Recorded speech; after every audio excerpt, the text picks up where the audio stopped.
салому дуруд ба бинандагони шабакаи моҳвораи Паём ТВ. бо дархости зиёди шумо бинандагон дар ин навор бароятон омӯзиш медиҳем ки чӣ гуна бояд ба шабакаи моҳвораии мо пайваст шуд. барои ин харидани мавҷгири нав лозим нест ва танҳо бо пайваст кардани як сараки мавҷгири LMB ё ҳамон галовкаи иловагӣ метавонед ин корро анҷом диҳед. ин мавҷгири ҳотбёрд аст ки бештари шумо аз он истифода мекунед. нигоҳ кунед. ҳотборди 13 дараҷаӣ ва ин ҳам шабакаи PMC Manitou. бо ҳамин мавҷгир шумо метавонед ба моҳвораи Eutelsat пайваст шавед. барои ин як дона сараки мавҷгирӣ лозим дорем, як дона дастақайчӣ ва як дона хамут. дастақайчиро бо хамут рӯи сараки мавҷгирии ҳотборд мечаспонем. симро бо LMB Eutelsat пайваст ва сипас танзим мекунем.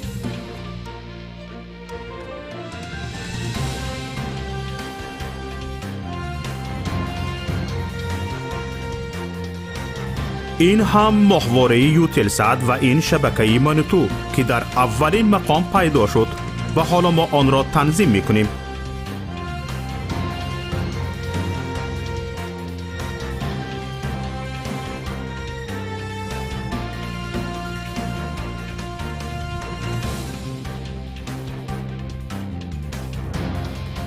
инак моҳвораи Eutelsat танзим шуд ва чуноне ки мебинед фосила байни ҳарду сараки мавҷгирӣ хеле кам аст.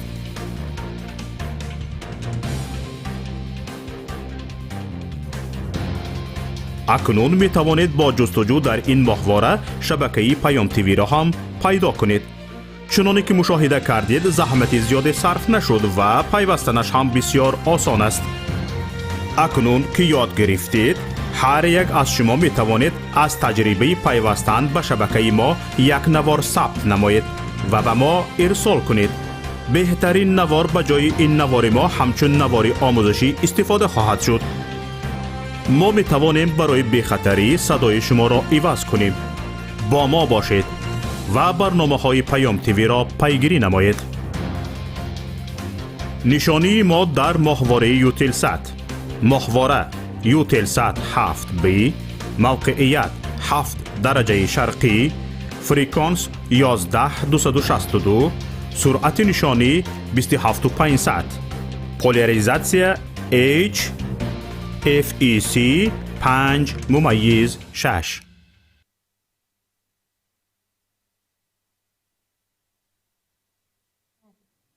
کذا برتر اندیشه بر نگذرد.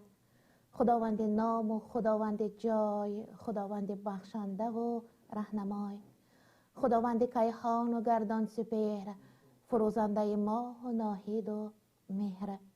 السلام علیکم بر شما بینندگان عزیز و عالی قدر تلویزیون پیام و مشتریان گرامی، مشتریان مشتاق برنامه پرنده های مهاجر. امروز برنامه را در یک موضوع خیلی مهم خواستیم آراسته باشیم، در این بابت صحبت کنیم و علاقه شما از اعلان هایی که در برنامه بابت برنامه در شبکه‌های اجتماعی پخش شدن درک کردید. موضوع را فرهنگ مهاجرت، فرهنگ مهاجر یا فرهنگ مهاجرت است. خود من قبل از آن که در همین برنامه فکر کنم، اول پیش نظرم لحظه های میآید از همان یک فیلم ماسکوی، کوتاه مدتی ماسکوی که روشن نشرش میگفتند روشن جمع شد. البته آنجا تحقیر هم خیلی بسیار است، هزل و مطایبه هست، اما جوابگوی صنعت هزل و مطایبه نیست. ملت را آنجا پسزنی راه اندازی شده است و من هرگز طرفدار چنین فیلم نیستم. اما هستند نفرانی که از همین فیلم برخورد تربیوی هم گرفتند و در این بابت در شبکه‌های اجتماعی فیسبوک نوشته هم بودند. فرهنگ مهاجرت. مهاجرت فرهنگ پوشش، گویش، آداب معاشرت، مثلا هر یک رفتار و کردار و گفتار مهاجر این از روی فرهنگ و درک فهمش فرهنگی اوست و نیز فرهنگ سیاسی هم جای دارد. مثلا مهاجر وقتی که از همان روستا از دهه خود برمی آید تا دمی که جز روستا و اندک گوشه شهر را ندیده است. در خیال او دنیا فقط مهنت سنگین دهه ها است و او باید زحمت کشد، چون به روسیه می رود اندک حیات دیگرگون را می بیند، طرز دیگرگون راه اندازی زندگی آنها را می بیند، علاقه تغییر می یابد. چون بر تاجیکستان بر می گردد اولا کمی کودکانه تغییر می یابد، چون کلمه های روسی را تلفظ کرده افتخار می کند کودکوار. بعدن آهسته آهسته درک می کند که خیلی از قسمت زندگیش کودکی و نورسی و خیلی از جوانیش هم بر عباس تحت مهنت سنگین روستاهای وطن گذاشته است. و این برنامه را چون کوشش کردم تیار کنم از همه جهت همین جاده را دیده برایم، یک شعرکی هم آماده کردم، عنعنه برنامه همان بود، برایتان تقدیم میکنم. شعرکی که در آغاز هر یک برنامه موافق موضوع همان برنامه قرائت میکردم. انا همون فیلم ماسکوی خیلی تاثیر کرد. ما چرا رستم ما چرا روشن و جمشید شدیم؟ اکنون میخواهم همین شعر را برایتان قرائت کنم. قوه کاری در روی رحم، سری 30 سال که از این ره نرهیم، جاده مجبوری و حالت تبهیم، در همین مرحله محدود شدیم. ما چرا روشن و جمشید شدیم؟ گویم ای دادرکی ایمانی، نکشین زحمتی بد ارزانی. گوید احوالم کی میدانی، قیمتی قرض علم دود شدیم. ما چرا روشن و جمشید شدیم؟ حرفی حقگو زمیان دور شده، محبس از بیگناهان پور شده، مغز بیدار همه سور شده، باعث خوشی نمرود شدیم. ما چرا روشن و جمشید شدیم؟ دور از یار و رفیقان حبیب، سری به صاحب بیمار غریب، نکند کنده شود نان و نصیب، بس کشاننده تابوت شدیم. ما چرا روشن و جمشید شدیم؟ چون ز بیناموسی آری بودیم، چون ز بیناموسی آروی بودیم، نسل سلمان و بخاری بودیم، نامدار و کامیاری بودیم. چه سبب شد که ناشود شدیم؟ ما چرا روشن و جمشید شدیم؟ بس دیگر نسل مهاجر زایی، بس دیگر راه مهاجر پایی، کی تو تأمین شده می آسایی، عمر قربان سر مقصود شدیم. ما چرا روشن و جمشید شدیم؟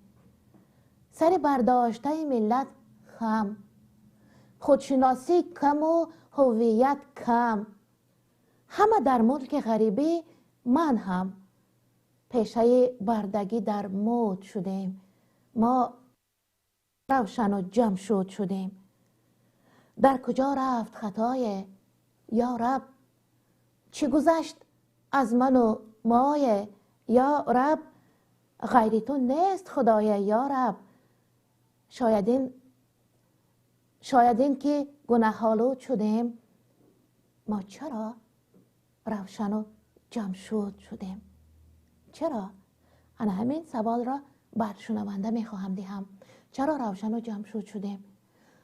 دیگر ملت ها را هم از روی تمسخر یک تخلص و لقب میگذارند، طریق همان نامبر میکنند، چون همین خیلی خصلت دارند.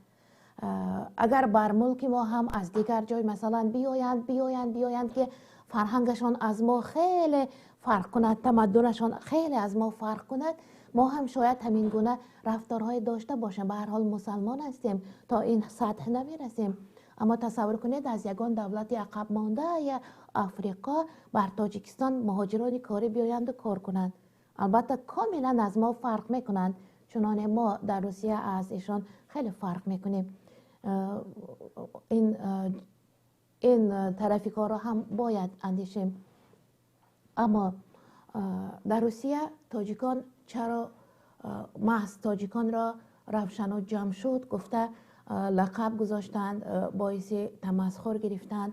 خیلی میخواستم دانم.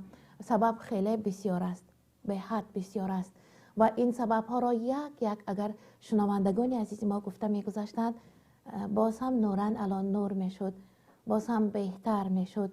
برای نفرانی که در شبکه‌های اجتماعی پیوسته میپرسند، برخی می نویسند چرا بر وقتتر آغاز نمیکنید؟ در ما وقتی خواب می شود تا 12 شب انتظار می شویم از بعضی منطقه های روسیه.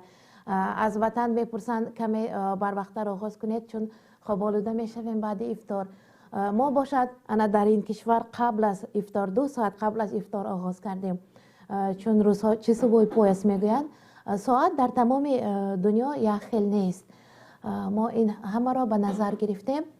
برنامه را روزی دیگر هم از شبکه یوتیوبی تماشا کرده می شود، اما کیفیت بیشترش در آن است که مستقیما تماشا کرده باشید. مستقیما که زنگ میزند چی حرفی دارند. واقعا رقم موبایل ما در پایان همین نوار گذاشته شده است.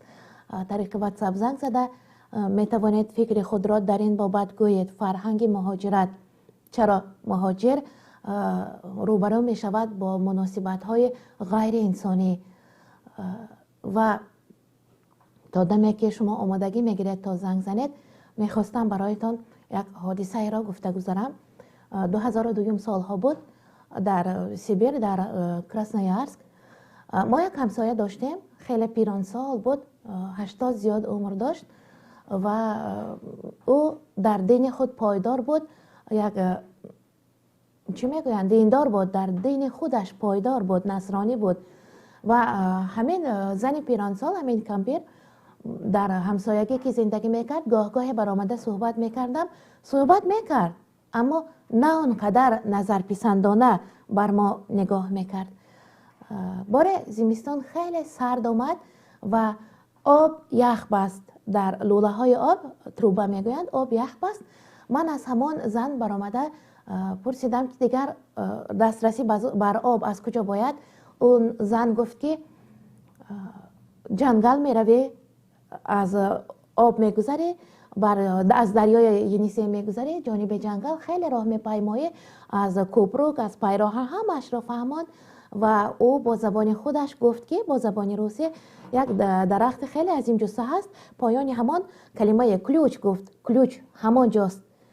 من که در مکتب های تاجیکستان خوانده بودم کلوچ این کلید است و هر شنونده هر بیننده که این حال گوش بر صدای ما دارد الکی درک میکند من بابت کلید گفته ایستادم. یکم همین فکر را بر سرش می آورد و رفتم خیلی کفتم، درخت عظیم جسته را یافتم، موافق گفته کمپی رفتم، کلید را نیافتم، برگشتم با ظرفای خالی از آب. باز از کمپیر پرسیدم که آب نوشاکی را نیافتم، کلید نبود. اونجا که جنگل خیلی بزرگ است و یک کلید خردکک نمی نماید، اما کلید را یابم باید کجا را کشایم؟ در هم نبود. کمپیر خیلی خندید و گفت اکنون من باید همراهت روم، تو باید زبان ما را درستتر کاملتر از خود کنی. رفتیم. در راه من درک کردم که او خیلی انسان خوب است. من نادرست بها دادم که نظر ناپسندانه به ما می نگرد. خیلی از کلمه ها را، امونیم ها یعنی هممعناهایش را و خیلی از سینونیم ها هممعناهایش را، امونیم ها یعنی خیلی از کلمه های یکسان گوناگون معنا را گفت برایم و فهمیدم که کلوچ این چشمه است. کلوچ گفته سیبیری ها رگنیک نیو کلوچ می گفتند. ما گرفتیم برگشتیم. روز دیگر جرأت کرده پرسیدم که چرا نسبت مهاجران کمی دیگرگون نظری دارند، چرا ما را از روی بهای پستر می دهند، چون همه یک انسانیم، چون باباهای ما برای این وطن را از دست فاشیسم آلمان گرفته دادن، بر شما زحمت کشیده جان سپاری ها کردند، به یک دست و به یک پا برگشتند، چون خود از کران قطاره بودند بابایان ما.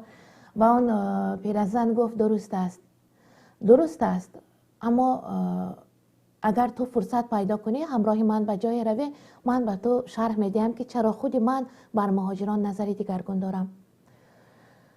ما وقتی پیدا کردیم همراه پیرزن بر قبرستانشان رفتیم و پیرزن نشان داد که در قبرستان سال تولد و وفات همان فوتیدگان جسدهای زیر خاک خفته چند است. از 18 سال می شود، 17-18 سال می شود. آن طرف تا 30 ساله خیلی بسیار وفات کرده ها هستند. آنها رسم میگذارند از میت، یا آنها در سنگ مرمر هم صورت تراشی میکنند، کندک کاری میکنند. و چون دیدم در حقیقت جوان فوتیدند و آن کمپر گفت این همه گرفتاران مواد مخدر هستند که از سرزمین های شما می آیند. برای همین هم من در چهره هر یکی شما کشاننده مواد مخدر را می بینم. درست است که نه همه ما چنین هستیم و من باور دارم که شنونده های ما هم چنین نیستند. اما این برخورد یک پیرزن از زنگ را قبول میکنیم. خب زنگ اول را قبول میکنیم. بله، السلام علیکم. السلام علیکم. و علیکم السلام خواهرم، بفرمایند.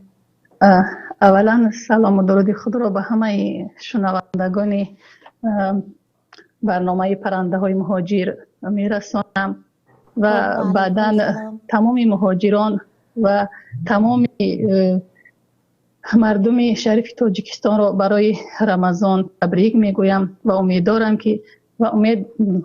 دارم که در این روزهای برکتی رمضان و در این دهه رحمت قرار داریم و ما را نیز از رحمت خداوند به نصیب نمیگرداند و مهاجرای ما را نیز از این رحمت به نصیب نمیگرداند. در آینده یک فرهنگ خوبی مهاجرت بین مهاجران جاری میگردد. راستی خیلی موضوع در برنامه تا موضوع خوبی را در نظر گرفتید، یعنی فرهنگ مهاجرت.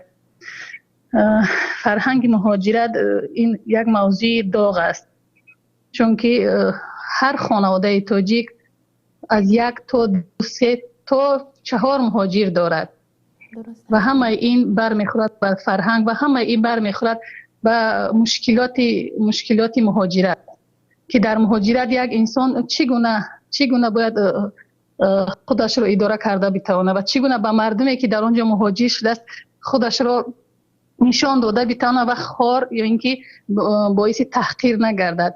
این دردی که شما در شعرتان گفتید چرا ما روشن جمشید شدیم، واقعا دردی همه ماست. دردی هست که ما نمیتوانیم از این چشم پوشیم، چون که واردی هر خانواده تاجیک است. این خاص یک خانواده کسی نیست که برای روشن جمشید، خاص هر خانواده تاجیک است. ما نماینده روشن جمشید نماینده یک ملت را معرفی میکنند، اگر که در هر جایی که گفته شود. پس هر تاجیکی را در کجای ببینند در چهره همون روشن جمشید میبینند که این خیلی دردآور است. بله.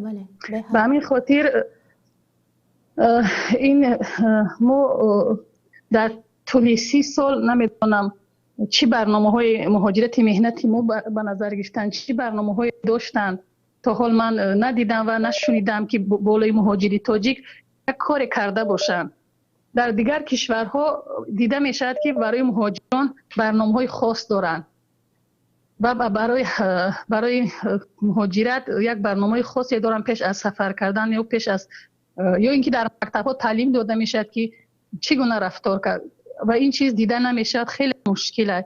این چیزا باید از داخل تاجیکستان آموخته شود. اگر ریشه فرهنگی هر ملت ریشه فرهنگیش سست و ضعیف باشد، در هر کجای باشد خار میشه و خودش رو حفظ کرده نمیتواند. این بر میخورد به ریشه فرهنگی ضعیف داشته ملت ها که در دیگر جا آیا میتواند خودش رو حفظ کنه و حیثیت انسان بودنش رو حفظ کنه، حیثیت ملت بودنش رو حفظ کنه. این خیلی دردآور است و همه این رو در شعر شما دیدیم و درک کردیم که ما نیاز به یک ملتی وقتی که میگیم ملتی تمدن آفریم، ما نیاز داریم که فرهنگ خودمون رو در هر جا حفظ کنیم. فرهنگ ما طول 30 سال خیلی کاسته شد، چون هر چیزی که ما خواهیم نخواهیم آن چیزی که در سطح حکومت میشه تاثیرش به پایانی میرسد. شما ببینید که در هر محفل، در هر حتی در رادیو تلویزیون چی تبلیغ می شود، این چیز به تاثیرش به مهاجرت هم میرسد. در مهاجرت شاید اکثر برنامه‌های خوبی تعامپذیر تاجیک‌ها غالب شوند، چون که در مفکوره هر تاجیک در فقط کمی سیر کردن و یافتن نان هست و در تلویزیون رادیو حتی از سطح رهبریشون همیشه نزد دسترخوان و طبق پور و شکر بود. دیگر این چیز تاثیر میرسه، خواهیم نخواهیم این از رهبریت تاثیر به پایانی میرسد. درست و ما دیگر جز همین طبقهای کلان و دیگای آش زیاد و غوغا در سر دیگ چیزی نموختن. مهاجرت ما هم که آمدن دیگر چی فرهنگی آوردن. همین جنبه بینی اگر نظر کنی در هر محفلایی که غالب میشوند تاجیکای ما در دسترخوان کشادی غالب میشن در بین دیگر کشورها. بله، در از یک جهت خوب تاریخی است. مثلا سیاسی نه درست است. آره از یک جهت خوب است، نه که از جهت دیگر این باز برمیخواد به همون رهبریت که رهبریت چگونه است. بله این تاثیر خواهیم نخواهیم هرچند ما قبول نداریم این کار، نه که تاثیرش میرسون، تاثیر منفیش این در همه جا میرسون. ما دیگر دستاورد جز همین نداریم. پس فرهنگی ما ریشش ضعیفیش در همیه که ما در سطح حکومت فرهنگ مهاجرت خوب ناموختیم و به سطح پایانی هم آموخته نتوانستیم. از مکتب، دانشگاه، باغچه تا همه جا مشکلی داریم. ما خیلی کار کردن من ضرور است بالای این کار و بحری مهاجران. باقی انشاءالله که حرفای دیگرها را گوش میکنیم. من هم خوشحال میشم که دیگرها چی نظر دارن، چون این برنامه خیلی برنامه مفید و جالب است. همه ما دستی هم باید روی دستی هم بگذاریم بالای این برنامه های فرهنگ مهاجرت کار کنیم، چون به همه ما بر میخورد. بله، خدا نگهبان در پناه خدا باشه. باری دیگر برای رمضان تبریک و روزه مقبول داشته باشین. خدا نگهبان.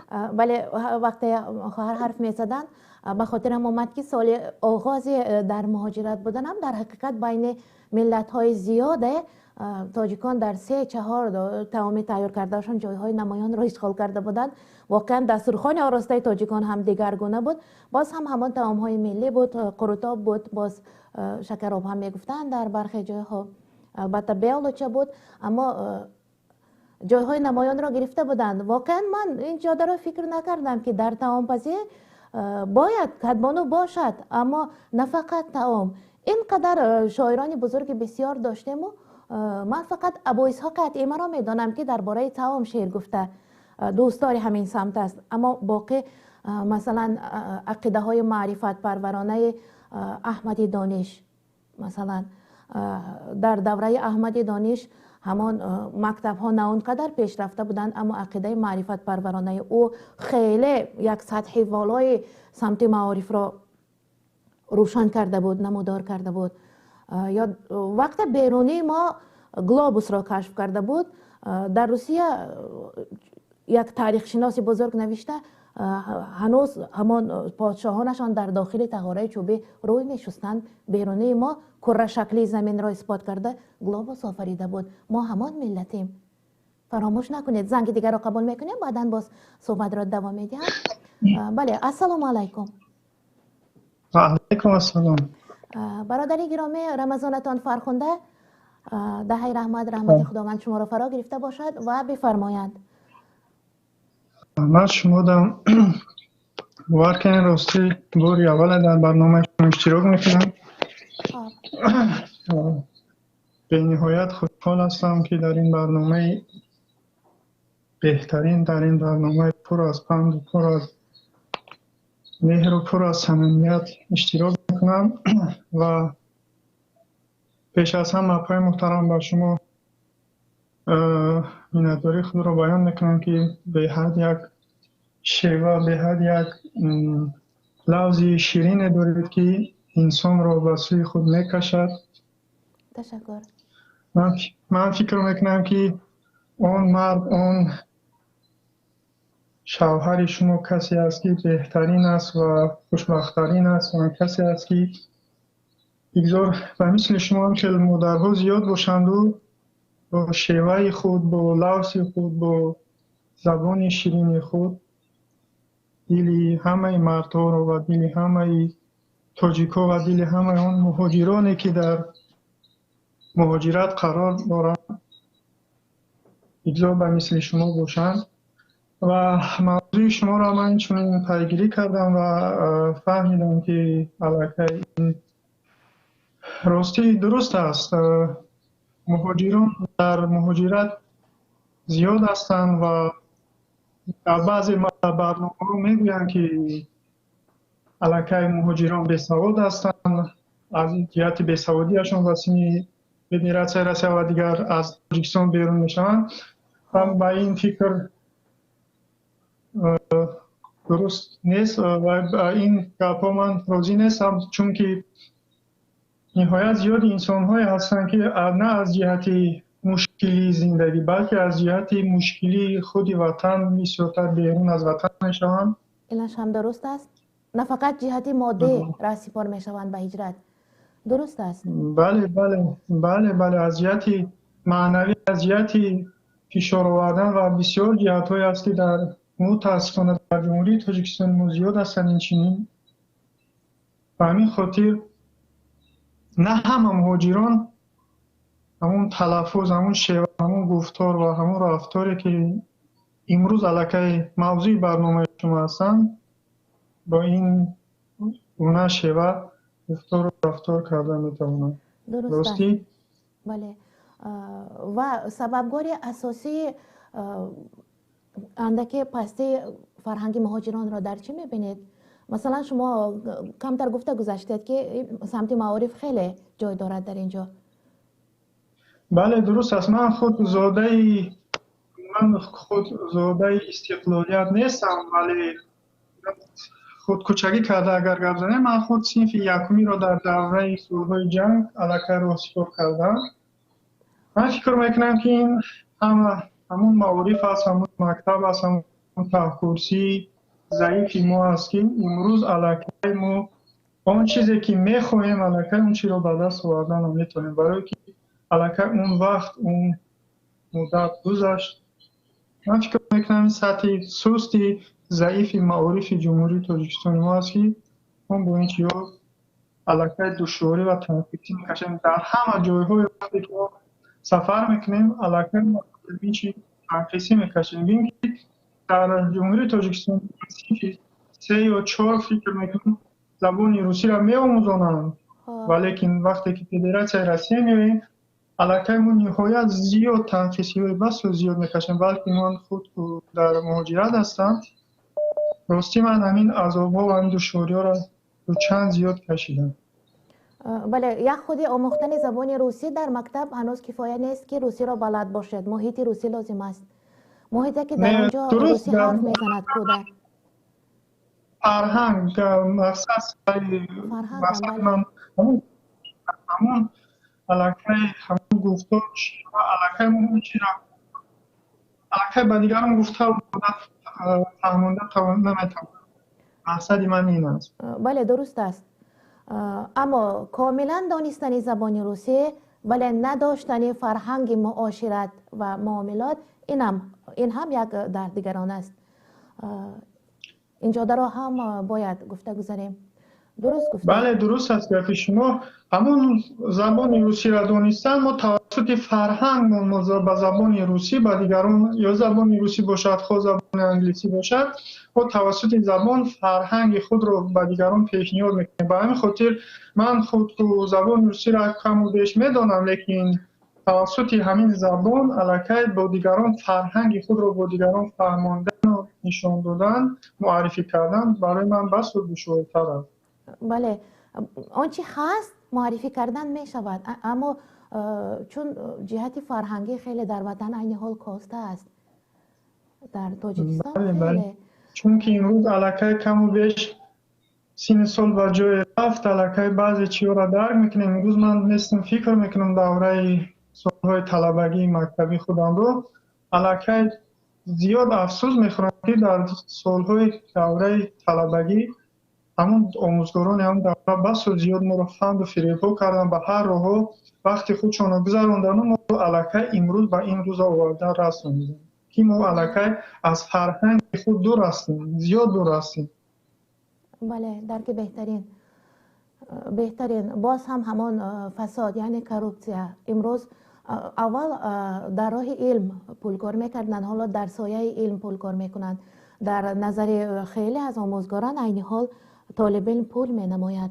افسوس که چنین است و در آینده زندگی طالب علمان همین حالت خیلی تاثیر بد میرساند. بهترین بود. خب برادر، تشکر برای زنگتان. فکرهای برجسته هم بودند. درست در تاجیکستان در یک مکتب روسی درس میگفتم. زبان دولتی، زبان مادری خودمان را همچون زبان دولتی درس میگفتیم و در این مکتب همه فنها با زبان روسی آموزانده میشد. مکتب شخصی. بیشتر کودکان از صنف یکم حتی پیش از رسیدن به سن 7 سالگی آورده میگذاشتن در مکتب روسی تا روسی را آموزد. پدر مادرانشون از دهات‌های دوردست بودند. هر روز راهگیرای گران داده اونها را بر مکتب روسی می آوردند و من در عجبم که چرا فقط روسی آموزی اونها را میخواستند. مثلا انگلیسی یا نیمیسی یا زبانهای فرانسوی که در آن دولت‌های پیشرفته رفته کار کنند. زنگ نو را قبول میکنیم. بله. السلام علیکم. سلام علیکم و رحمت الله. و علیکم سلام. دادرم گوش میکنم. مادر جان عزیز، شما سلامتون خوبه؟ بسیار تشکر، خدا را شکر.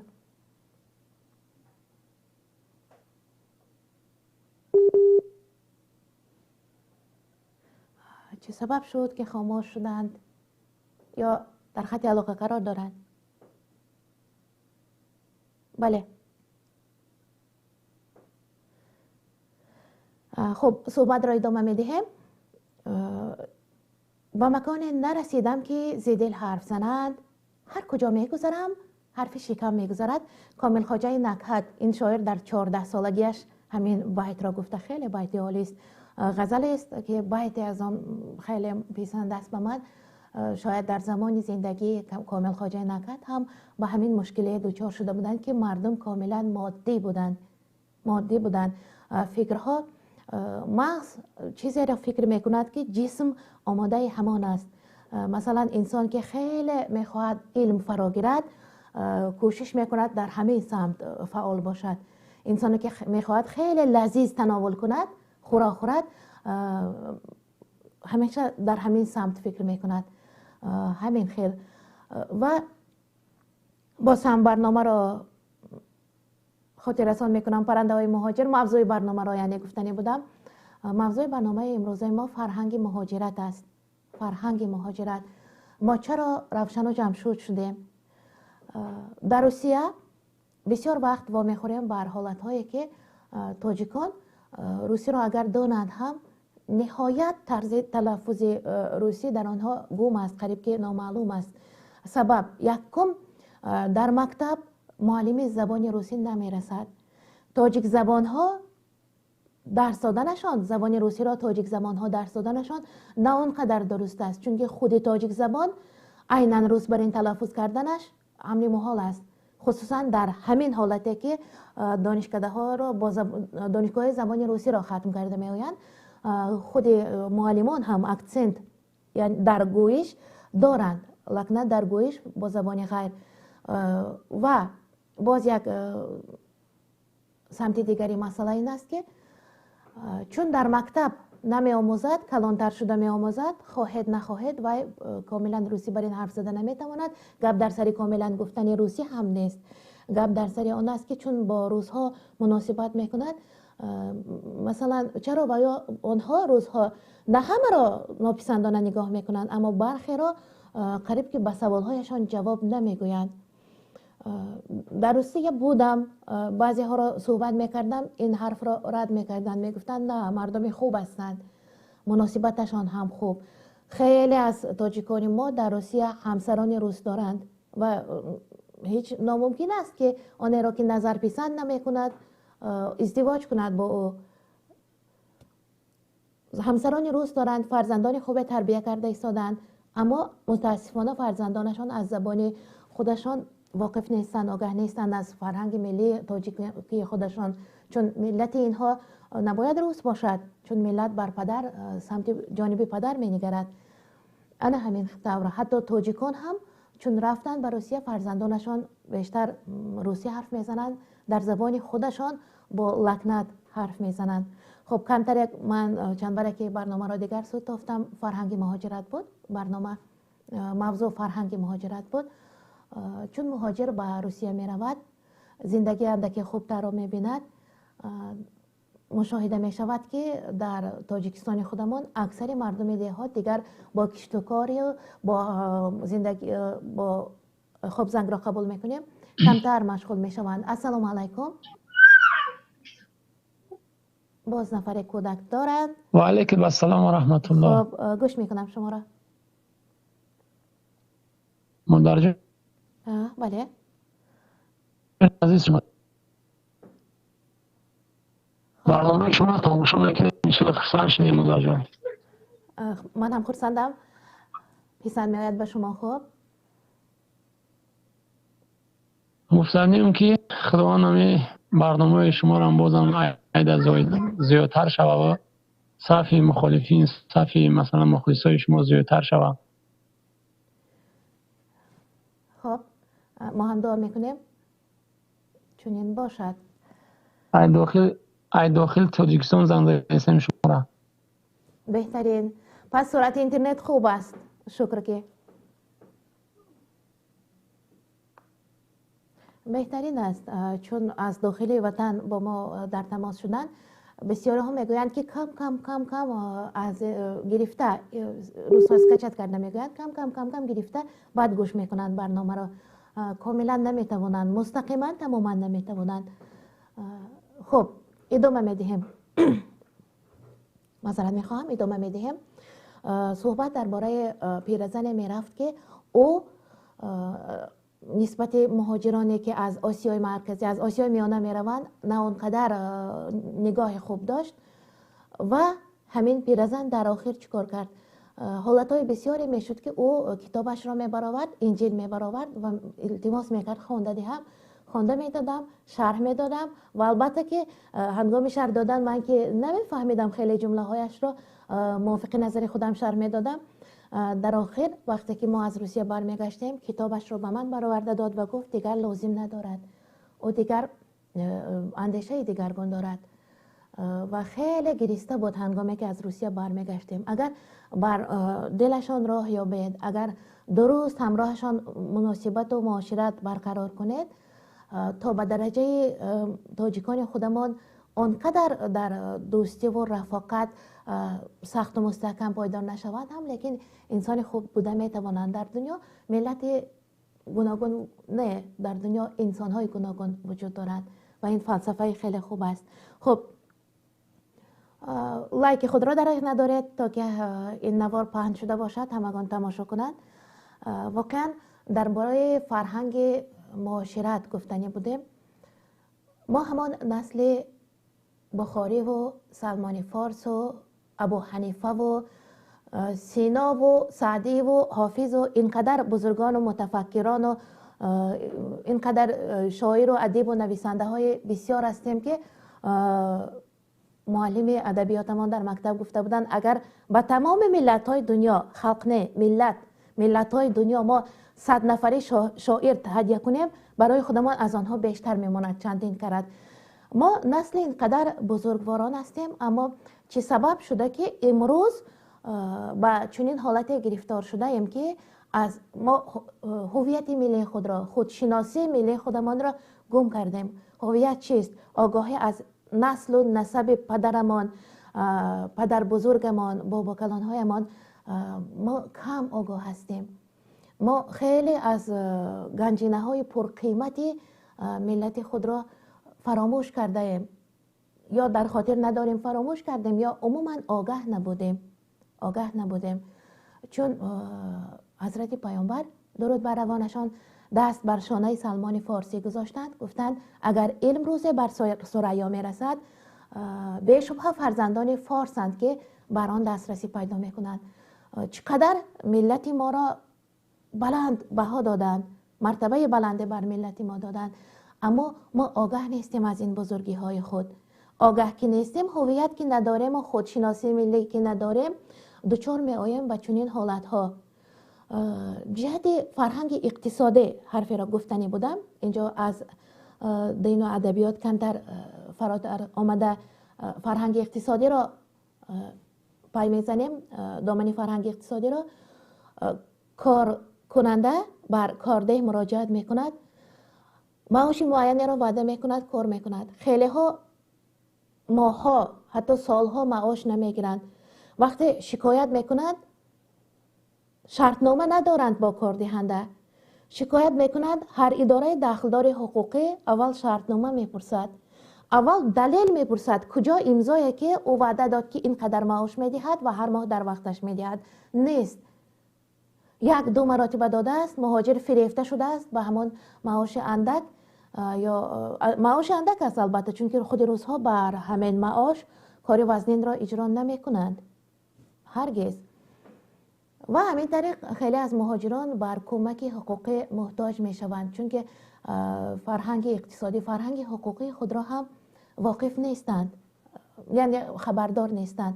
واقعا خیلی ها در کامنتاری می نویسند که دشوار حرف نزنید. دشوار حرف نمیزنیم، من دشوار حرف نمیزنم. خیلی ها با حرفای قبیح هم گفتند که چرا ایرانی گپ میزند. در ایران کسی ندارم، نبودم و ایرانی حرف نمیزنم. زبان خودمان شیرین است، تاجیکی خودمان همین خیلی است. گرچه هندی در عذوبت شکر است، طرز گفتار دری شیرینتر است. فارسی ما شیرینتر است از کل زبانهای آسیا، شاید در دنیا هم خیلی از قطار شیرین ترین زبان ها باشد و ما آگاه نیستیم.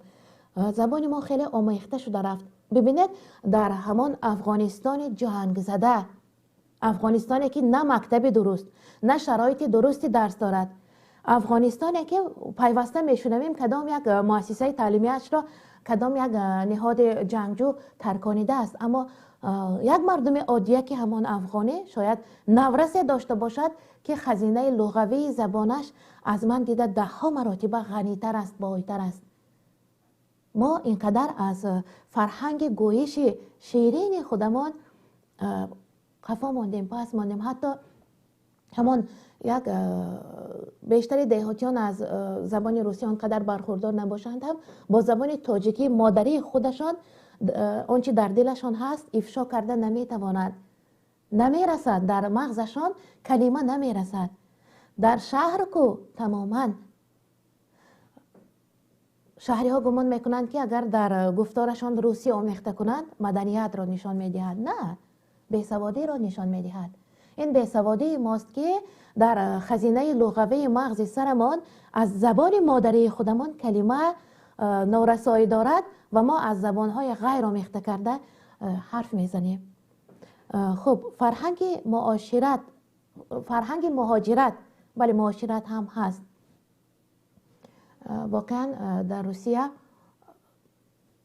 بعضی دوستان روسمان میگفتند که ما قائل هستیم بر اینکه شما در دین خود پایدار هستید، در فرهنگ دینی خود. هرچند در وطن شما شنیدیم که من میکنند، ممنوع میکنند، اما باز هم کوشش میکنید که در مسجدها شرکت ورزید. در روسیه هم عیناً همین طور است که تاجیکان، ازبک ها، قرقیز و قزاق، کل همین آسیایی ها فرهنگ دینی خود را خیلی نگهدار بوده توانستند. رقم موبیل ما در همین نوار، در پایان همین نوار است. می توانید زنگ زنید، فکر خود را درباره فرهنگ مهاجرت، از چه سبب شد که ما روشن و جمشید شدیم. این چنین یک تحقیر میدانم، من تحقیر میدانم. چرا چنین یک لقب بی‌زیبی برای ما گذاشتن؟ جز لقب گفتن چیز دیگر گفتن نمی شود، چون تخلص نیست. لایک خود را دریغ ندارید، چون همگان چون نوار پهن می شود. از لایک فایده همین است که فقط نوار پهن می شود.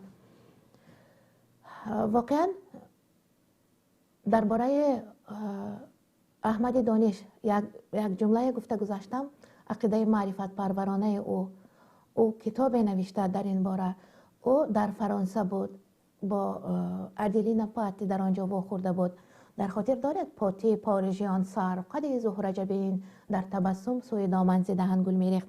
شعر درباره ادلینا پاتی گفته بود وقتی خوانده بود آن ملکه در حیرت مانده بود یا شاهزاده بود شاید خیلی در حیرت ماند که اینقدر فصاحت و بلاغت و گویش شیرین در شیوه فارسی بوده است تاجیکانه بوده است و او در همون فرانسه در پاریس چون این همه را دید در کشورهای اروپا بود در کشورهای غرب برگشت بر آسیای میانه همین کتابش را نوشته بود احمدی دانش که عقیده معرفت پرورانه او در همین کتاب جا شده است. واقعا نام کتاب در خاطرم نیست ما هنوز در مکتب میانه خوانده بودیم. اکنون می‌بینید که ما در سالهای عین وقت جنگ برادرکش مکتب میانه می‌خواندیم. امروز که تنجی و آسودگی است آرامی است آیا مکتب‌های وطنی عزیزمان تا همین سطح برخوردار کرده می‌توانند طالب علمان را تا همین سطح که طالب علمان از معرفت بای و غنی گذشتگان خود آگاه باشند؟ نه البته. درباره همه گپ را مجری برنامه اگر گوید برای شنونده چیز دیگر باقی نمیماند. من همگی گفته گذاشتن نمیخواستم اما چون زنگ شما کمتر است بیشتر حرف زده ایستادم. در روسیه بیشتر مهاجران گفتیم بر مشکلات حقوقی برمیخورند اما مشکلات دیگری هم هست. بیشتر بیمار میشوند سمت طبابت را فرا گرفته پورا نمیتوانند مراجعت کنند بر طبیبان خیلی دردشان کهن می شود بعد سر میخلانند بر بیمارخانه ها. غیر از این در مکاتب روسیه فرزندان ما مهاجران میخوانند الکی فرمان از بالاست در روسیه که فرهنگ و تمدن و همان عرف و عادات و گفتار و کردار و رفتارشان روسی باشد الکی فرمان دادند. آنها از این چی بهره میگیرند؟ مثلا در اروپا هم فرزندان مهاجران چون می آیند اینها کوشش میکنند که از همان سن کودکی هنوز از باغچه از سن طفولیت طفله فراگیر باشند تا که علوم خود را جاری کنند در ذهن ما. اینها خیلی خوب میدانند چون هر کس گریزه سیاسی نمی شود و فرزند این نفران البته نسل های سره هستند نسل های چیز درک میکردگی هستند و اینها چرا تلاش دارند که بیشتر در باغچه و در مکتب و در دانشگاه ها حتی تیارند که رایگان این همه را تعلیم دهند. چرا که بر اینها کادر لازم است اختصاص لازم است. نسل خودشان اندک از دانش فراگیری دورتر ماندند اندک مادی شده رفته ایستادند کوشش میکنند که استفاده برند از کادرهای خوبه که از دیگر کشورها می آیند برای خودشان متخصص تیار میکنند متخصصان ساحه های خیلی لازمه که دولت را بر پیشروی ها می توانند نایل کرده باشند. اینجا 10 دقیقه دیگر فرصت داریم گفته کارگردان آواز گفتن آگاه کردن. برنامه پرنده های مهاجر بود. سیله مهاجران در موسم مهاجرت برمیخیزند از تاجیکستان میروند به روسیه و فقط جهت منفی این را نه مثبتش را هم باید نگریم. یک نکته را باید توجه کنید. این همه مهاجرانی که پریشان شدند خیلی ها در اروپا خیلی ها در امریکا هم بودند. انا دیدم یک مسلمان تاجیک در پارلمان امریکا در همان کاخ سفید فعالیت می‌برده است. خیلی خرسند شدم. این همه وقتا وضع سیاسی در تاجیکستان تغییر می‌یابد و برمیگردند بر وطن. آیا مغزهای پر از تبدلات نوین بله مبدل شوی های نو یک مغزهای پر از فرهنگ های نو پیشرفت های نو برمیگردند بر تاجیکستان و اینها البته اقلا 10-20 نفر را با گفتارهای خود تغییر داده میتوانند در تاجیکستان. من باور دارم که همین که بر تاجیکستان برگشتند یک باره در 1-2 سال خیلی بر سمت پیشرفت تاجیکستان رجوع میکند. این علاقه تعیین است. خیلی از کشورها مثلا تاریخ کشور لهستان پولشا میگویند، پولشا لهستان بود، ولی همین پولشا را خونده برآمدم. در همین جا هم اول حکومت شوروی بود و یک تبادلات به عمل آمد. خیلی از مغزهای ملت فرار کردند و چون برگشتند، چون وضع سیاسی تغییر یافت و همون مغز ملت، همون پیشرفته های ملت مهاجر شدند. البته دشواری دیدند، در بدر و کوبکوی کشورهای اروپا، کشورهای پیشرفته و ترقی کرده رفتند، خیلی آموختند، بسیار چیزا آموختند. چون برگشتند دولت پولشا هم یک و یک باره روی بر ترقیات نهاد، یک و یک باره رجوع بر بهبودی نهاد. چرا که همون متخصصان خوب تیار شده آمدند. چه خیلی که عین حال مثلا در روسیه هیچگاه دکتر کم سوادتر یا دکتر نورزیده‌تر و کم تجربه و دکتر تاکتیکای بزرگ نداشته، یعنی اصول کاری خوب نداشته را نمیگیرند. یا معلمان بهترین انگلیسی از تاجیکستان در روسیه درس میگویند. من خیلی را میشناسم که در آزمون ها برد کرده، زینه های بلند را، جای های نمایان را اشغال کردن، در روسیه درس میگویند. دکتران خیلی خوب را میدونن در روسیه کار میکنند، برگشتن نمیخواهند، اما چون وضع سیاسی تغییر یابد، البته مهر وطن، دوستداری وطن، شهد شیرین آب وطن اینها را جذب میکند، برمیگردند بر وطن و اینها باز هم با یک تأثیرات، با یک جهانبینی نو برمیگردند بر وطن. این همه میتوانند در وطن یک پیشرفت کامل را به وجود آورده باشند. در کشورهای اروپا هم یک دوستی ما از آلمان گفتند که بیشتر مردم بدخشان در آلمان در جاده های، در کارگاه های استحصالی نیستند یا کارگاه هایی که غذا استحصال میکنند یا متاع استحصال میکنند نیستند. بیشترشان در جایهای کار میکنند که با علم مشغول هستند. در چاپخانه ها مثلا تیپوگرافی ها کار میکنند. این هم باعث افتخار است که در دست قلم دارند، کاغذ دارند و کار آمدن در همین سمت. باعث افتخار ماست. من افتخار میکنم از چنین نفران. فرصت برنامه همان خیلی کم مانده است.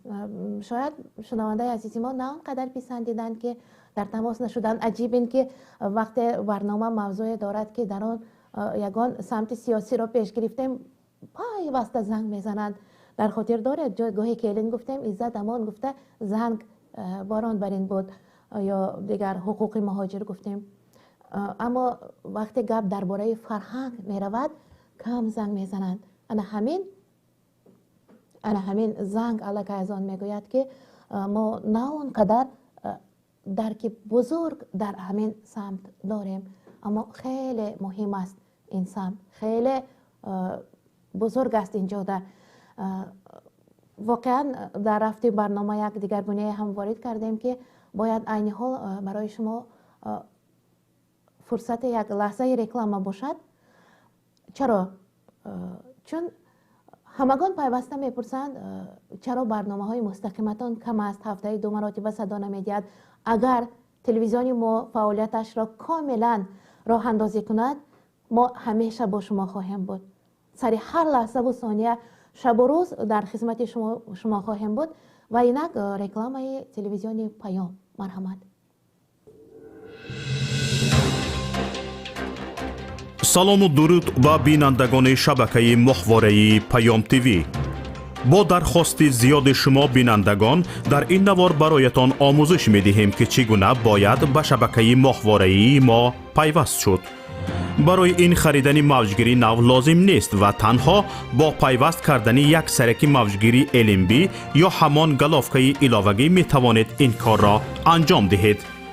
این موجگیری هاتبیارد است که بیشتر شما از آن استفاده می کنید. نگاه کنید. هاتبارد 13 درجه‌ای و این هم شبکه PMC منوتو. با همین موجگیر شما می توانید به ماهواره یوتلسات پیوست شوید. برای این یک دانه سرک موجگیری لازم داریم، یک دانه دست قیچی و یک دانه خمود. دست قیچی را با خمود روی سرک موجگیری هاتبارد می چسبانیم. سیم را با LMB یوتلسات پیوست و سپس تنظیم میکنیم.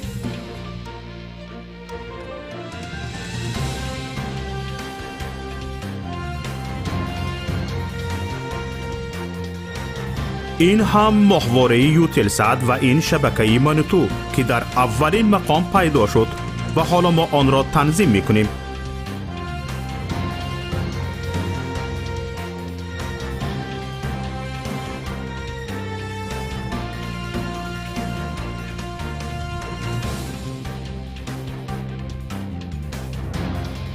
اینک محوره یوتلسات تنظیم شد و چنانی که میبینید فاصله بین هر دو سرک موجگیری خیلی کم است.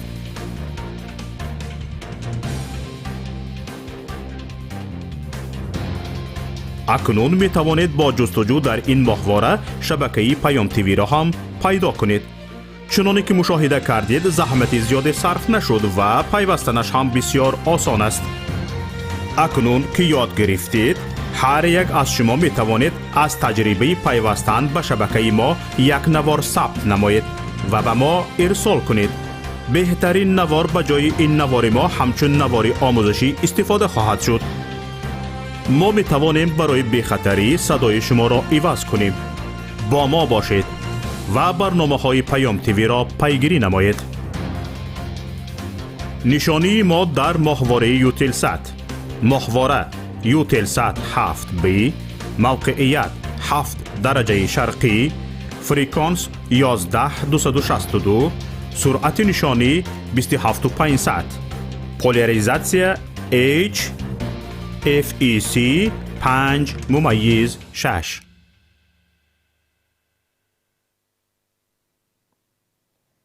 پرنده های مهاجر، برنامه دوست داشته شماست، برنامه دوست داشته من هم هست.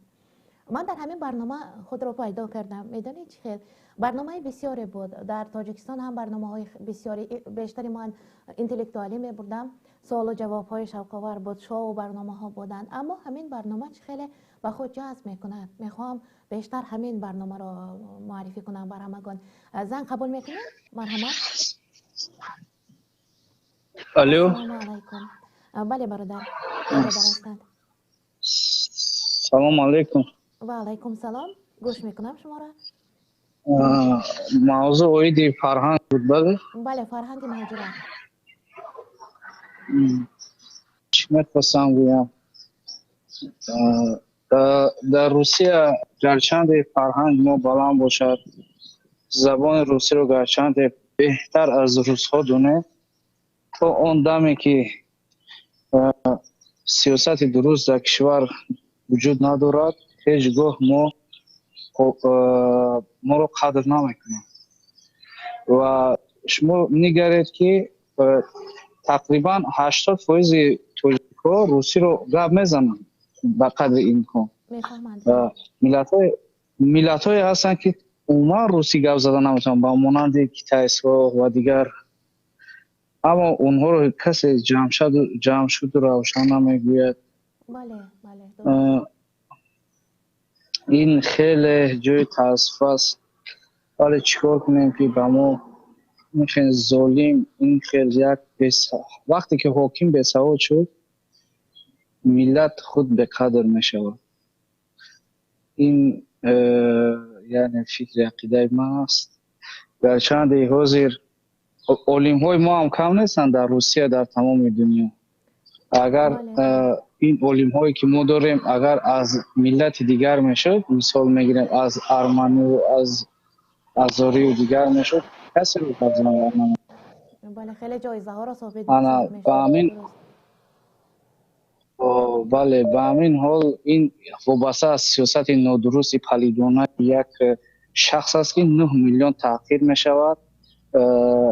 از ایجاد حتی توجیک میخندن و حتی توجیک های را میدونیم که خودشان رو یا ارمنی یا آذری میگیرن، دیگر ملت. یعنی این همش من سوالی داشتم. همین پرزیدنت تاجیکستان وقتی به یگان سفر کرد، یگان شهر مهیا نمیکنم، یگان ایزو یگان چی نیست. همین رو میخواستم بگویم شما. خب یعنی شما گفتنید که یکی از سبب‌های پس زنی مهاجران تاجیک پس نگری بر جانبشان این از آن که بی‌ساخت بر این هستند اگر خود را حمایت کردن نمیتوانند. بله دستگیری حقوقی قریب که نداریم، بودیم در روسیه نداریم، اینش درست بله است. بله بله یک چند نفری که دستگیری حقوقی میرسانند آنها را هم میبرند. من خودم یک چند مدتی بودم در روسیه. ما یک چند جوان هم بودیم. تحقیر نشد به ملت ازبک های هستن کلانسال بودن از ما، حتی خدمت در شوروی کردگان روسی ها نمیدونستن، لیکن اونها رو تحقیر نمیکنن برای که شاید ایواز شدن پرزیدنتشان باشد که سیاست درست نمیدونم. از چه جهت این توجیه رو به قدر هر چی کرد همین سیاست حاضره پیش گرفته حاضره کرد که متاسفانه بسیار انسان ها حالی هم نمیدونن. این بله گوگ رو خیلی که جان در دارد. خوبستان. بله برادر بله حرفتان جان دارد، همش چون نگاه کنید کرامت داشتند که حقوق مهاجران را حمایت میکرد بردند، عزت داشتند مهاجران را حمایت میکرد گرفته بردند. چرا برای اینها نسل تحقیر شده لازم باشد؟ عجیب. بله بله این شاید هر کسی که با همون برادر ایساد همون هم گفته بود چند بار دعوت کردن تو برای نام پیدا کردن مقصد یوری میدهی یوری نده، یعنی نه خود میکند نه کس رو میموند بکند. بله این درست یعنی است. یک حساسگیری از ملت تاجیک است. من این رئیس هم نمیگم، این پریزیدنت حاضره رو من حتی پریزیدنت نمیشمارم، باید یک دشمن ملت، یک دشمن توجیک گویم خطا نمیکنم، دشمن توجیکانی توجیکستان. و خود اون نمیدونم شاید مغول باشد چی باشد که اینقدر قصاص با این ملت مظلوم داره. میخواستم با شما یک سوال دیگم. بفرمایید برادر. شما یکون کدوم دانشگاه رو ختم کرده هستید؟ خوجند دانشگاه فیلولوژی، اختصاصا معلم یگون زبان و ادبیات سخنی تاجیک. یگون سخنی پستی تحقیرآمیز هست که در حق این شخص بگویم که یک کمتر ناموسش بیدار شود. تمام سخنها مدت 5 سال برادران میگویند هیچ میبینیم هیچ تاثیر نمیکند به این خیره سر و این نمیدونم دیگه ایرو چی گویم که اصلا بیدار شد یک کمتر ناموس پیدا کند که بیند که ملت به چه حال است خزده و خب یک انسانی با عقل بیاید، یک انسانی که از درون فرما و فابریکا اومدگی آخه 9 میلیون تحقیق کرد. این به خدا جوش میاد که با توجیک بودن هم حتی ایزو میکشیم از همین سبب. بر چنین حالت آمدیم. بله اما هرگز ایزا نباید کشید. تاجیک ملت شرفمند است. این همه شأن و شرف را از نو برقرار کرده میتوانیم، خدا خواهد. البته برقرار کنیم. انشالله بله دعای ما کریتریو زود اجابت قریب گردد. آمدگی است. اگر این رو ملت یعنی ما کردن نتونه انشالله که مرگ این رو حتما به اسفل سافلین میبرد انشالله. این دشمن دین، دشمن توجیک، دشمن ملت خب این خب بر سر خیره را انشالله نابود میشود این پلید کثیف. دیگر نمیدونم چه تحقیرهایی کنم که پدرملت همه به خود بیاید و این ملت رها کند. خب اپا جان وقت شما رو نگیرم. خب تشکر برای زنگتان. این فکر شما بود و کاملا گوش کردیم. واقعا همین سمت موضوع را من درک نکرده بودم تا دمی که شنونده گویند درست است. یکی از سبب‌های من در شعر گفتم ما چرا روشن و جمشید شدیم. یکی از سبب‌ها این مثلا کودکی که در کوچه باعث می‌گردد او را لقب گذارند و او را تحقیر کنند. چرا طرفگیر ندارد در کوچه؟ دنیا هم همین است. دنیا یک کوچه است. دنیا یک کوچه بزرگ است که همه ملت ها در آن برآمده اشتراک میکنند در کوچه. و چرا دیگر ملت های آسیا را چنین نگفتند؟ دیگرها را هم روسا کمی باز کلمه های عجیب نام میبرند، اما تحقیر نیست. کلمه ها تحقیر نیست. با نام کدام یک پرنده میگیرند ملتش را، اما روشن و جمشید نمیکنند. روشن، جمشید این نام های فارسی است، بزیب نیست. اونجا در فیلم ماسکوی خیلی پس زده شده است.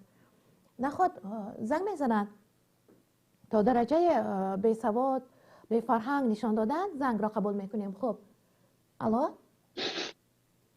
لبه گوش میکنیم شما را برادر. السلام علیکم.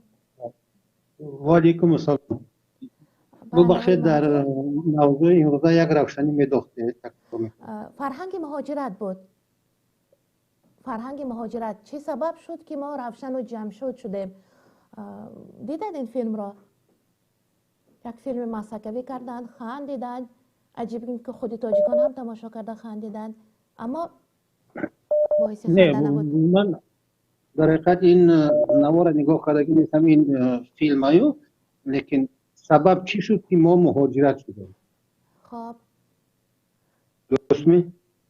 چه سبب شد که در مهاجرت ما تحقیر میبینیم؟ قدر و قیمت مهاجران تاجیک نسبت به دیگر مهاجران دیگر کشورها نه آنقدر نمایانتر است. قدر و قیمت خوب نیست در آنجا. من نگاه کنید از نقطه نظر فکری من، صدای من درست می آید؟ خب بله. از نقطه نظر من نگاه کنید، در کشوری که من استقامت دارم فرض کردیم همگی 0.1 یا 0.2% در مهاجرت هست. خب کدام قسمت آدم ها، کدام گروه آدم ها، اون شخصیت هایی که در سرزمین خودشان نصیب خودشان نان خودشان مییابند، لیکن این اون را قناعت بخش نمیکند و از روی دانشی والا، از روی هنری والا، از روی جهان بینی وسته اونا میخواهند که بیشتر زیادتر خود رو از دیگر جاها پیدا کنند. بله درست است. یعنی این شخصیت های هستند که اونا دانش دارند، فراسه دارند، تعلیم خوب دارند، تربیت خوب گرفتند. اول میگردیم به مهاجرین تاجیک. من نگاه کنید. خب مهاجرین تاجیک برای چی در بیرون از وطن بی‌قدر شده است؟ برای اون که از روی قدر نکردن یک قسمت شهروند تاجیکستان وطن را ترک میکنه. این کدام گروه هست؟ این کدام قسمت هست؟ همون جوانان هستند که عینی شکفتن آنها، عینی زمانی که اونا خودشون همچون مرد، همچون سرپناه پدر، مادر، وطن، خواهر، برادر حس کنن، در همین لحظه اونا وطن رو میخوان ترک کنن، گریخته به دیگر جا روند، به دیگر وطن ها، هم برای همچون مهاجر شدن یا که بیزار مهاجرت که نروند، به خاطر مهاجرت نیم به کارم نیم به نزد اکا، دادر، برادر و دیگر. این برای چی؟ برای اینکه وطن ما، دیار ما امروز با یک از روی نادرست برای مادن سیستم دولتداری، از روی بدبینی نسبتی یک گروه از بالای گروه دیگر، از نسبتی غم دادن، تحقیق کردن در صفات قواهای مسلح تاجیکستان، برای همین گروه اونا ترک وطن میکنن. اکنون این جوانای هستن که الکی به سن 18 رسیده، حتی اونا تربیت از همه پیش تربیت پدر ندیدن. برای چی؟ چون که پدر پسر تولد شده است و پدر در خارج در مهاجرت است. این به یکم. و دومی که در مکتب میانه سر کرده، اونا در اونجا تعلیم پورا گرفتن نمیتونن. نه زبان که اقلا اونا آزاد کردن، آزاد فکر کنن، نه از فن تاریخ که اونا تصور کنن که مثال ما کی هستیم، از کجاییم، چیم، حتی مرز ما چقدر است. من نمیگم درباره اون که مثال گذشته ایم ما، یا که از فن همه فن، یعنی یک فرزندان خام از جهت دانش ناپوره و بالا این جوان اونا بیرون از وطن که میروند اونا در حقیقت سر هر یک قدم مثال با یک تحقیر وای میشوند زبان که نمیدونن اونا نمیدونن گپ زدن نمیتوند این که در همین جا خود به خود که وای با یک پستی با یک ناپسندی یک موقع ناپسندی را پیدا میکنه در جامعه. این همین سبب هست. درست. بعضی جوانان ضعف هم دارند که چون میروند به روسیه شرایط بهتر میبینند عموما بر نمیگردند. برخی از آنها عائله دار هم هستند، عائله هایشان میمانند. اینش هم هست. میدونید خلاصه گپ که خواهر عزیز های من برای چی مهاجرت شدن، برای چی میروند میمانند، برای چی این بلا این کسل به سر ما آمده است. همین قدر گپ بسیار است که برای این کتاب ها گپ زنی اگر حتی وای همه این گفتن نمیتونه. برای چی حتی خواهر سایمه باور کنید که فرزندای تاجیک نه به خاطر آنکه میروند در ولایت روس و مانند احمد دانش ما با یک دختر روس آشنایی میکنند یا که مثال با یک سطح زندگی خوب وای میشوند پیدا میکنند برای همین پس نمیگردن. نه برای این نه، چون که من 100% باوری دارم که فرزندای ما ملت تاجیکی ما این از همه اول والا بهتر مادر خود، خواهر خود، دین خود، پدر خود، یار خود میدانند.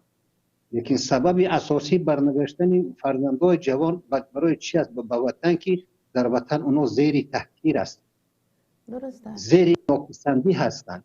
این فرزندای تاجیک امنیت خود را در کشور روس زیادتر حس میکنند چه نسبت وطن خود. بهترین درست من دارم. وقتی که در وطن یک رئیس جماعت یا یک کارگری حکومتی یا یک مینیستر خیسته به سر وای دوغ میزند، به سر وای خرنجه میکند، در حال حقوق نگاه میکند. بله جوان یاش نگاه میکند که پسر مثال پروکرور چگونه رفتار میکند، پسر رئیس سود چگونه رفتار میکند، پسر رئیس جماعت دیگر چگونه رفتار میکند. و نگاه نیست بود این وطنی که همین نسبت ما مثال همین خیوای داشته باشد. بسیارتر نگشتن برای همین است. برای چه؟ چون که در وطن اونا بله هزار هم آزادی را نمیبینن، با بالای آزادی را ندیدن، با بالای اونا تحقیر است. مونوپول است. بله درست.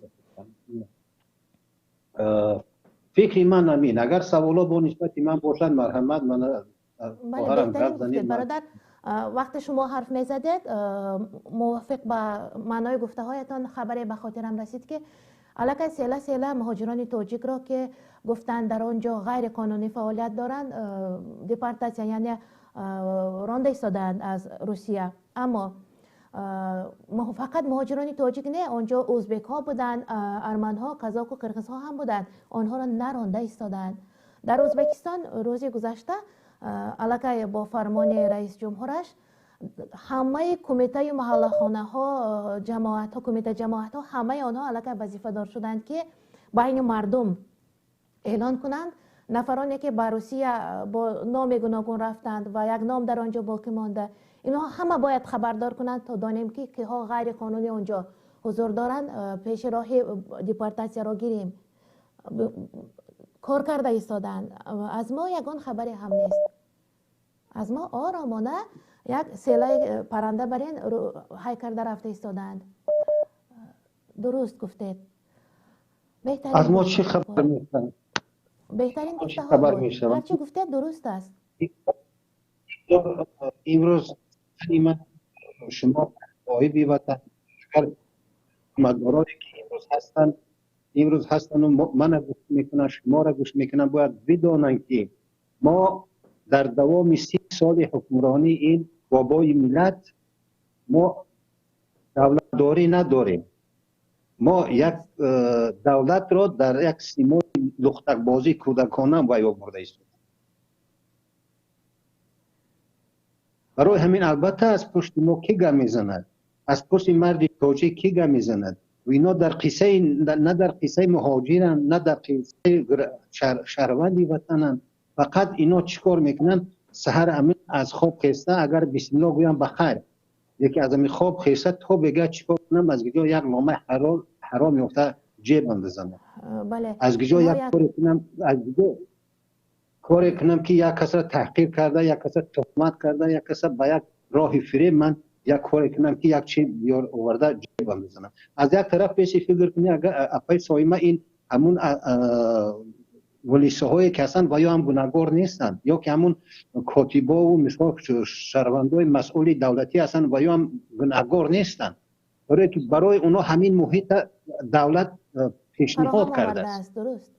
همین گونه محیط وقتی که یک نچل مینیسه که مثلا 50,000 سوم امریکایی میتد پاره و به وظیفه میرود و در 24 ساعت فکر میکند فکرهای غیر قانونی، فکرهای غیر مذهبی، فکرهای غیر انسانی که چگونه من این مبلغ دادگی نه اینکه 2 برابر 40,000 کرده چی کار کنم که من 100,000 کنم 200,000 کنم. این از کجا؟ از جیب شهروندی بیچاره، از جیب فرزندی که وای هیچ کس ندارد، مثال یک سرپناه ندارد و اون جایب ها رو همه از کفا مهاجر. بله. همه این آمده سری همین ادا می شود، همه این آمده سری همین ادا می شود، همه این نابرابری، همه حتی نگاه کنید تپای سایمه نگاه کنید که میگن که برای چی در تاجیکستان مادر فرزنده میکشند، برای چی پدر پسر میکشند، برای چی پسر یا که یک کس خسته یک بار با 3 و 4 و 5 و 6 جنایت یک بار دست میزنه. من فکر میکنم که اگر ما راه بلد اگر بابای حقیقی ملت میداشتیم در ناخونک پیشوا باید برهم میخست هر دو گوشش میقپید میگفت من ترک این دیار کردم چون که من خدا میزند برای بحرمتی این ملت. برای چی؟ چون که ملت ما انا که یگان تربیه فرهنگی ندارد، یگان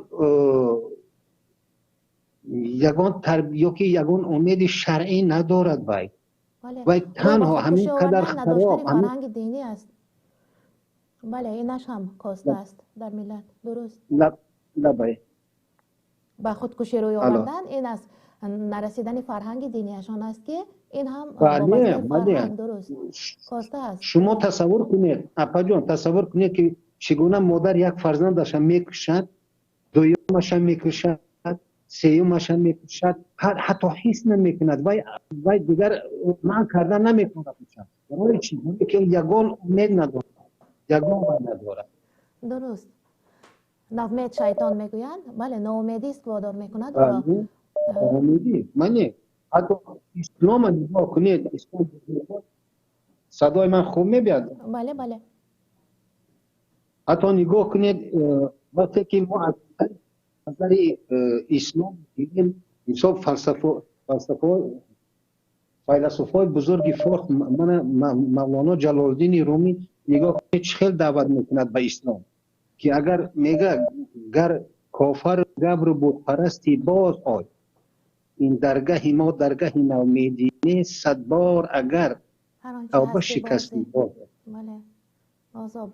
این مقصد فلسفه اسلام، مقصد فلسفه شریعت در چی است؟ برای مردم جلب کردن، مردم به خود آوردن، مردم از خود دور نکردن، زندگی را دوست داشتن را تلقین کردن. بله. من روخانی بسیار کردم بخشش اپای سویمه، لیکن نگاه کن که زمان شوروی اگر یادتون باشد یک کس اگر میره رایان عرض میکرد اگر به عرضش دوام نمیافتد میگفت من ریسپوبلیکا میروم. ریسپوبلیکا اگر وای نمیشه میگم من مسکو میروم، من آن میروم، کجا میروم. یک مردم یک امید داشت، به یک چیز باوری داشت. حاضر میگه من مسکو میروم، من امام علی است، آنم روم همین بابای ملت است، قبرستونم که روم همین بابای ملت است. برای همین بیان فرزندم کشون بخدمت در آب پرتام بخدمت الله زنو بایش خوبتر است. در به همون درجه بالاترین را مردم فراموش ما کردند. ناامید، بله. به همون نه. درجه مردم ما امید از مردم رفتگی، یک ناامید شدگی از تمام زندگی. بله خوب گفتید، درست گفتید. اما میدونید مسکو میروم، اون میروم، گفتم مراجعت میکنند بالاترینش را فراموش میکنند. چون بالاترینش را فراموش میکنند دیگر در ناامیدی باز میشود. یگانه درگاه هست که بله. درگاهی که آه اینها را میشنود درگاه خداوند است و نباید این را فراموش کنند. بود بهترین بود برادر. اکنون نه همه به این قادر است خواهرم سای من که مثال من مثالایی که من مثال آوردم که مثال این شید وای نشد دیگرش وای به مادری بیچاره که وای معلومات میانه پره ندارد. خب برای چی وای اسلام، برای چی خداوند در قرآنش آوردگی است که مسلمانان شما من با علم شناسید، با علم.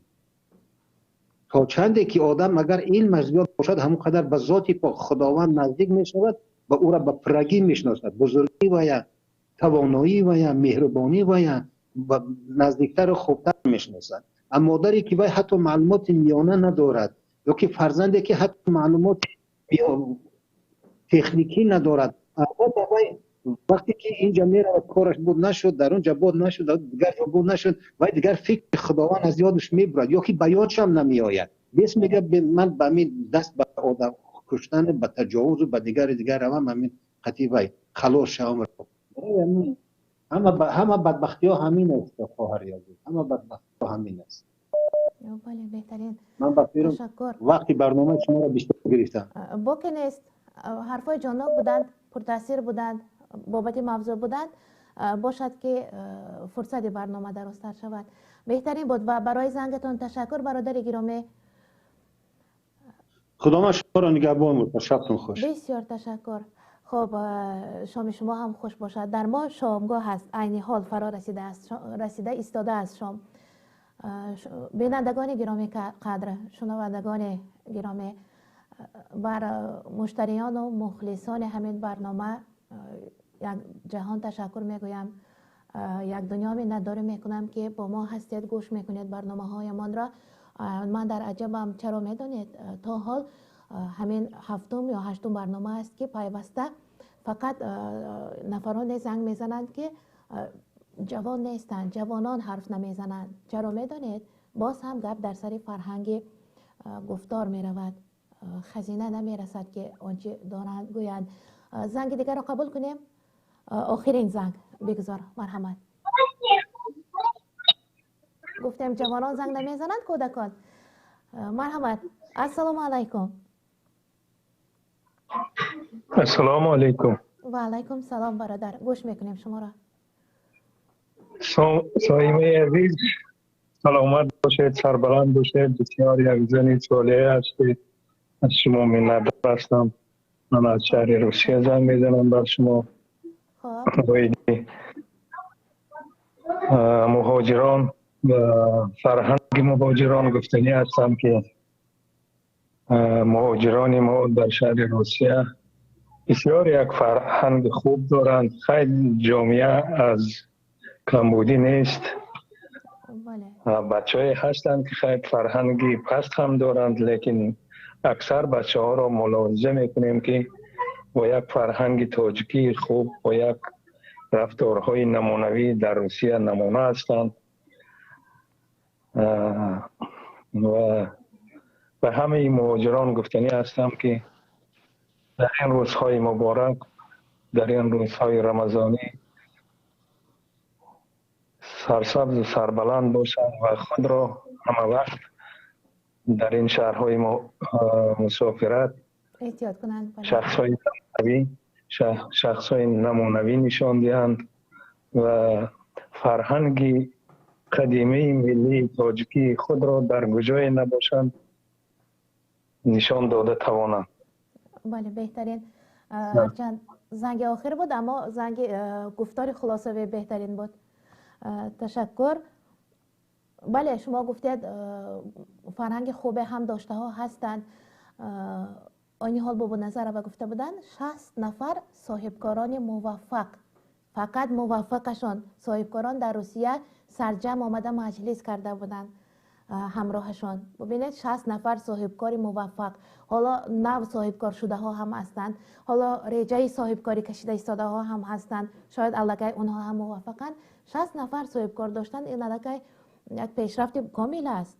درست نه همه مهاجر امروز به قدر است در روسیه، اما مقصدی من چرا روشن و جمع شد گفته تحقیر کردنشان را درک کردن بود. خب بهترین برادر سلیمه خانی عزیز، سلامت و سربلند باشید. شما یکی از شخصان نمونوی پرفرهنگ و پردانش و عالی قدر تاجیکان ما هستید. سلامت باشید. بسیار می‌ندارم برادر، تشکر برای اعتماد. و بینندگان گرامی، بینندگان عالی قدر که پرقیمت ترین لحظه های زندگی، یعنی وقت این عمر است. وقت خود را دریغ نداشته با ما بودید. طول این 1.5 ساعت، بعد رسا 1 دقیقه 1.5 ساعت می شود با ما بودید. بسیار از شما منتظر هستم. اگر برایتان چیزی گفتیم که خاطرمان بود، خرسند هستیم. از گفتار شما هم خیلی بهره گرفتم و این موضوع را اینقدر دامنی فراهم داشتنش را خودم هم درک نکرده بودم. میگویند که مشورت ادراک و هوشیاری دهد، عقلها را عقلها یاری دهد. واقعا یک نکته را گفتم میگذارم. همان زنی را گفتند که کودکانش را دار کشیده، خودش را نیست. خاطره دل الهیده است، مهر و محبت و عقل و دیگر الهیده، خاطره مغز الهیده است. و این همه مهر مادری اگر در دلش بود، اما در مغز خاطره کاری است، چی کار باید کند. وقتی که انسان در حالت نومیدی سخت، دیپرسی سخت دچار می شود و دیگر یگان راه نمی ماند و همین خاطره دل و مغز و سر بینشان رشته با هم مناسبت کنده می شود، دیگر انسان نمیداند چی کار می کند. دیگر مادریش از خاطرش می براید شاید، اما هرگز مادر نباید دست بر کشتار فرزند زند. به هر حال مادر است. سال 2015 3 عدد خودکشی را پیگیری کردیم. ما 2 نفر بودیم، خودکشی ها را پیگیری کردیم چی سبب می شود و خواستیم یک ماراتون تاسیس دهیم، با مردم کارهای فهماندهی گذرانیم. و من چرا این نکته را گفته گذشته ایستادم؟ از همین بین 30 نفره که دست بر خودکشی زدند، 5 نفرشان نابالغ بودند. اکنون تصور کنید نابالغ چگونه میتواند دست بر خودکشی زند؟ آخر وقت کودک است، عین وقت خوشی و خرمی است. چگونه ناامید شده است از زندگی و چی میفهمد که ناامید شده؟ و همگی از 30 نفر 2 نفرشان بیماری روحی داشتند، دیگر همه سالم بودند. یعنی دیگر 28 نفر از ناامیدی بر زندگی، از ناچاری بر زندگی دیگر راه نیافته، ایمان ضعیفی کرده و دست بر همین راه زدند. خب زندگی را دوست دارید، زندگی کنید. یک بار حیات برایتان تقدیم کرده می شود، یک بار باشد، با برار باشد، زندگیتان کامیاب باشد. یک حیات تأمین جهت مادی و معنوی، جهت حقوقی برایتان تمنا می کنم. همه جهت معرفت در شما پایدار باشد، استوار باشد. ای مردم بیدار، پناهت به خدا. تا دیدن دیدار، پناهت به خدا. فرصت برنامه پایان یافت. خیر.